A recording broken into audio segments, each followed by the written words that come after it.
السلام الله عليكم الصحابة isku soo noqosho wanaagsan halka aad fiidiyowgan ka daawanaysaan waa Dr. Xaashi Network YouTube channel-ka aan ku leeyahay marka fiidiyowgan maanta wuxuu ku saabsan yahay waa part 3 fiidiyowga caga xanuunka ama cirib xanuunka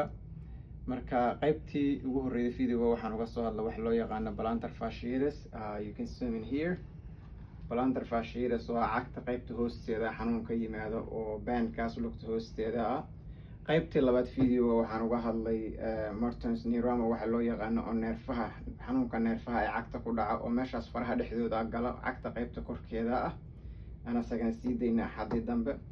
qaybta saddexaad ee fiidiyowga maanta aan uga hadli doono waxa waaye Achilles tendonitis ama xididka faysha marka maadaama markaan fiidiyowga hore duubayo ana picture aan idin tusin hadda la zoomin Achilles tendon sidii waa tendonkaas weyn oo kaafka ama lugta meesha kaafka ama kubka loo yaqaano muscle-kaas markuu soo yaraado xarigaas dheer oo ku xiran ciribta salkeeda halkaasuu lafta uga xiran yahay sidaad u jeedin waa taaggaas dheer loo yaqaano Achilles tendon anatomy tendonitis markii la leeyahay Achilles tendonitis markii la leeyahayna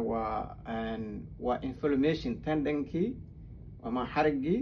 oo muruq ahaa uu ku dhamaanayay oo inflammation uu galay marka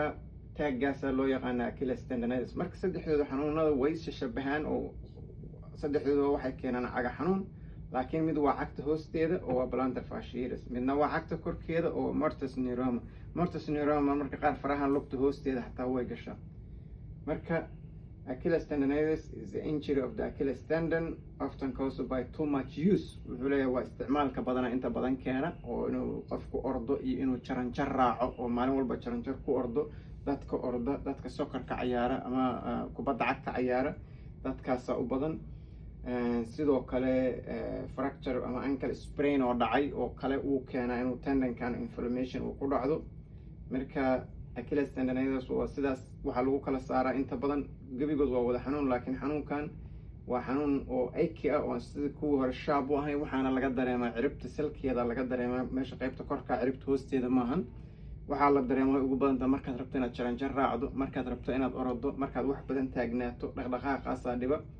sidoo kale kor haddaad lugta usii raacdo ilaa meesha oo kubka xaggiisa aad sii aada xanuunka waa ka dareemayda saasaa lagu ogaaday inuu Achilles tendonitis yahay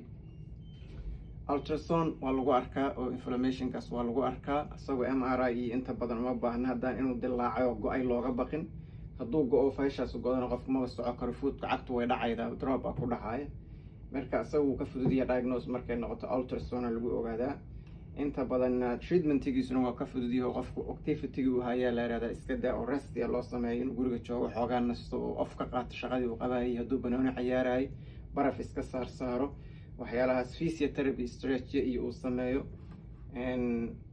kaalmaatiyada sida anti-inflammatory maadaama inflammation uu jiro iyaguna waa anfacaan asagu inta badan ma gaaro heer cirbad iyo waxyaalahaas iyo qalliin ma gaaro haddii uu soo go'in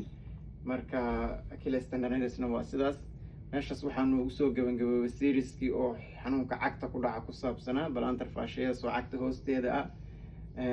Morton's neuroma oo neerfaha cagta korkeeda iyo farahaasa iyo Achilles tendon oo cagta qaybteeda dambe marka fiidiyowga qaybtiisa saddexaad waa sidaas aad iyo aad u mahadsantihiin thank you inaad watch gareydeen oo subscribe gareydeen iyo saa fiidiyowga u share gareydeen isku soo noqosho wanaagsan insha Allah assalaamu calaykum